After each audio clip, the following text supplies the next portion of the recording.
ಗ್ಯಾರಂಟಿಗಳ ವಿಚಾರವನ್ನು ಮಾತಾಡ್ತಾ ಇದ್ವಿ ನಾವು. ಸುಪ್ರೀಂ ಕೋರ್ಟ್ ಈಗ ಕಳವಳ ವ್ಯಕ್ತಪಡಿಸಿದೆ. ಸೊ ಅದ್ರ ಬಗ್ಗೆ ನಿಮ್ಮ ಅಭಿಪ್ರಾಯ ಏನು ಸರ್? ಸುಪ್ರೀಂ ಕೋರ್ಟ್ ಕಳವಳಗೆ ನಾನು ಎಗನೆಸ್ಟ್ ಮಾತಾಡೋದಿಲ್ಲ. ಆದರೆ ನನ್ನ ಅಭಿಪ್ರಾಯ, ಈ ಗ್ಯಾರಂಟಿ ಅನ್ನೋದು ಯಾರಿಗೆ ಕೊಡ್ತಾ ಇದ್ದೀವಿ? ನಮ್ಮ ದೇಶದಲ್ಲಿ ಇನ್ನೂ ಅನೇಕ ಜನ ಬಡವರು ಇದ್ದಾರೆ, ನಿರ್ಗತಿಕರಿದ್ದಾರೆ.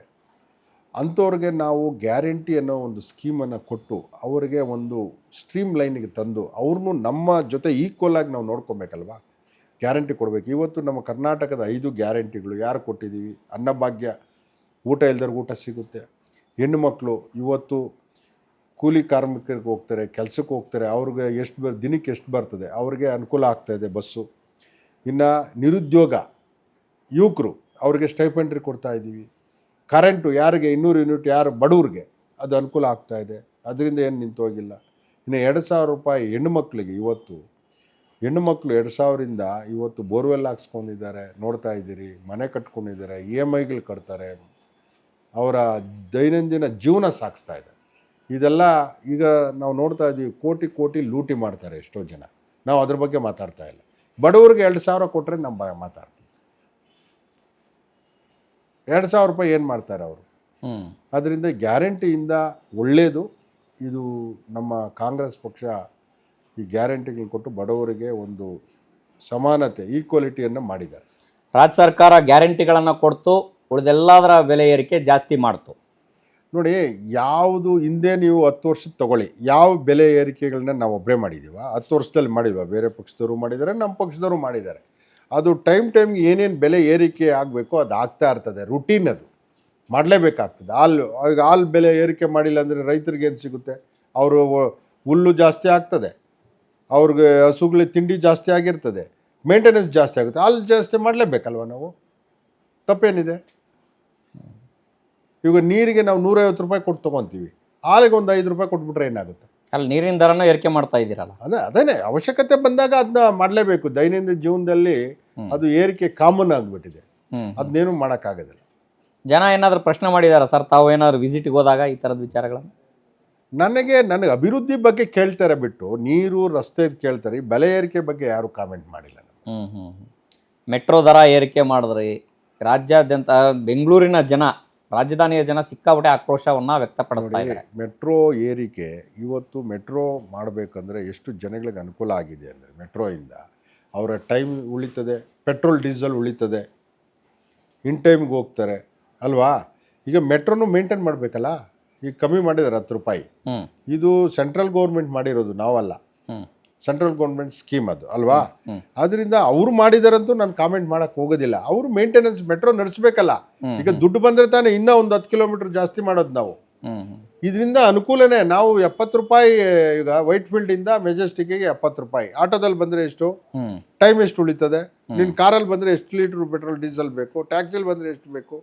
ಇದನ್ನೆಲ್ಲ ಯೋಚನೆ ಮಾಡಬೇಕು. ನಾವು ವಿರೋಧ ಪಕ್ಷದವರು ಏನಾದರೂ ಒಂದು ಕಾಮೆಂಟ್ ಮಾಡಬೇಕಾದ್ರೆ ಅದನ್ನ ಸಾಧಕ ಬಾಧಕಗಳು ನೋಡ್ಕೊಂಡು ಕಾಮೆಂಟ್ ಮಾಡಬೇಕು.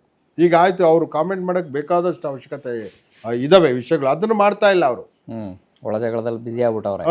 ಬೇರೆ ಯಾವುದೋ ಇದು ಈಸಿ ಸಿಗ್ಬಿಡುತ್ತೆ, ಸುಮ್ಮನೆ ಏನೋ ಮಾತಾಡ್ತಾರೆ ಅಷ್ಟೇ.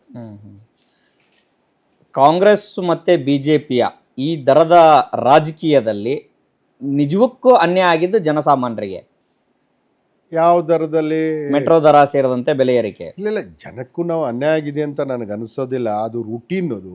ಯಾಕಂದರೆ ಈಗ ಮೇಂಟೆನೆನ್ಸು, ಸಂಬಳಗಳು, ಈಗ ಆಯಿತು ಸಂಬಳ ಕೊಡು ಅಂತ ಅವರು ಜನಗಳು ಅಲ್ಲಿ ಬೇಡಿಕೆ ಇಟ್ಟಾರೆ, ಅವ್ರು ಸಂಬಳ ರೈಸ್ ಮಾಡಬೇಕಲ್ಲ. ಮೆಟೀರಿಯಲ್ಲು ಈಗ ಅವ್ರ ಮೇಂಟೆನೆನ್ಸು ಜಾಸ್ತಿ ಆಗಿದೆಯಲ್ಲ, ಅದು ರೈಸ್ ಮಾಡಬೇಕಲ್ಲ. ಅದು ರುಟೀನು. ನಾವು ಅದು ಬೇರೆ ಎಲ್ಲ ಏರಿಕೆ ಆಗ್ತಾ ಇದೆ, ಬೇರೆ ಇದೊಂದೇ ಅಂತಲ್ಲ. ಪ್ರಪಂಚದಲ್ಲಿ ಪ್ರತಿಯೊಂದು ನಾವು ಹಾಕೋ ಬಟ್ಟೆಯಿಂದ ಹಿಡಿದು, ಶೂಯಿಂದ ಹಿಡಿದು, ಊಟದಿಂದ ಹಿಡಿದು ಎಲ್ಲ ರೈಸ್ ಆಗಿದೆ. ಯಾವ್ದು ಕಮ್ಮಿ ಆಗಿದೆ ಹೇಳಿ? ಸೆಂಟ್ರಲ್ ಗೌರ್ಮೆಂಟ್ ಅವ್ರು ಯಾವ್ದು ಕಮ್ಮಿ ಮಾಡಿದ್ದಾರೆ? ಎಲ್ಲ ರೈಸ್ ಮಾಡಲೇಬೇಕು. ಆದರೆ ವಿರೋಧ ಪಕ್ಷಗಳ ಟೀಕೆಗಳ ಬಗ್ಗೆ ಏನು ಹೇಳ್ತೀರಿ ನೀವು? ಅವರು ವಿರೋಧ ಪಕ್ಷದವರು ಟೀಕೆ ಮಾಡೋದೇ ಅವ್ರು ರಾಜಕಾರಣ ಅನ್ಕೊಂಡ್ಬಿಟ್ಟಿದ್ದಾರೆ, ಅದರಿಂದ ಟೀಕೆ ಮಾಡ್ತಾರೆ.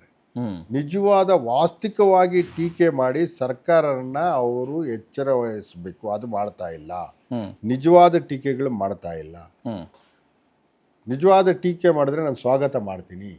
ಅವರು ನಮ್ಮ ಗೌರ್ಮೆಂಟನ್ನ ಎಚ್ಚರಗೊಳಿಸಿ ಎಬ್ಬರಿಸಬೇಕು. ನಿಜವಾದ ಟೀಕೆಗಳು ಎಲ್ಲಿ ಲೋಪ ಆಗಿದೆ, ಯಾವ ಮಂತ್ರಿ ಯಾವ ಫೈಲ್ಗಳು ಸರಿಯಾಗಿ ನೋಡ್ತಾ ಇಲ್ಲ, ಯಾವ ಕೆಲಸ ನೋಡ್ತಾ ಇಲ್ಲ, ಯಾವ ಟೆಂಡರ್ ವೀಕ್ ಆಗಿದೆ, ಯಾವ ಟೆಂಡರ್ ಇದಾಗಿದೆ, ಯಾವ ಹಾಸ್ಪಿಟ್ಲಲ್ಲಿ ಸರಿಯಾಗಿ ಕೆಲಸ ಮಾಡ್ತಾ ಇಲ್ಲ, ಯಾವ ಕಾಮಗಾರಿ ಸರಿಯಾಗಿಲ್ಲ, ಅದ್ರ ಬಗ್ಗೆ ಅವರು ಹುಡುಕಿ ಬಂದು ಟೀಕೆ ಮಾಡಬೇಕು.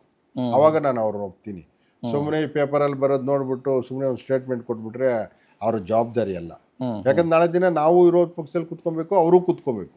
ನಮ್ಮ ಜವಾಬ್ದಾರಿನೂ ಅದೇ, ಅವ್ರ ಜವಾಬ್ದಾರಿನೇ ಅದೇ. ಅದೇ ನಿಜವಾದ ನಮ್ಮ ಕರ್ತವ್ಯ, ಜನಪ್ರತಿನಿಧಿಗಳ ಕರ್ತವ್ಯ. ಜನಗಳಿಗೆ ಒಳ್ಳೇದಾಗೋದನ್ನೇ ಟೀಕೆ ಮಾಡಿದ್ರೆ ಅದನ್ನ ನಾವು ಒಪ್ತೀವಿ. ಟೀಕೆ ಮಾಡೋದು ಸಹ ಒಂದು ರಾಜಕೀಯನೇ. ಅದಕ್ಕೆ ಅವ್ರು ವಿರೋಧ ಪಕ್ಷದಲ್ಲಿ ಕುಂಡ್ರಿಸಿರೋದು. ಒಳ್ಳೇದು ನಾವು ಮಲಗಿದ್ರೆ ಎಬ್ಬರ್ಸಪ್ಪ ನಮ್ಮನ್ನ ಅಂತ ಅಲ್ವಾ? ಅವ್ರು ಇನ್ನ ನಮ್ಮನ್ನ ತಟ್ಟಿ ಮಲಗಿಸ್ತಾ ಇದ್ದಾರೆ. ಸರ್ಕಾರ ಮಲಗೋಗಿದೆಯಾ? ಇಲ್ಲ, ಮಲಗಿಲ್ಲ. ನಮ್ಮ ಸರ್ಕಾರ ಅಲ್ಲ, ಅವ್ರು ಹೇಳೋ ಕರ್ತವ್ಯ. ನಮ್ಮ ಸಿದ್ದರಾಮಯ್ಯನವರು ವೆರಿ ಅನುಭವಿ ರಾಜಕಾರಣಿ, ಅನುಭವಿ CM, ಒಳ್ಳೆ ಬಜೆಟ್ ಕೊಡ್ತಾ ಇದ್ದಾರೆ. ನಮ್ಮ DCM ಒಳ್ಳೆ ಕ್ರಿಯಾಶೀಲ ವ್ಯಕ್ತಿ, ನಿದ್ದೆನೇ ಹೋಗಲ್ಲ, ರಾತ್ರಿ ಕೆಲಸ ಮಾಡ್ತಾವ್ರೆ.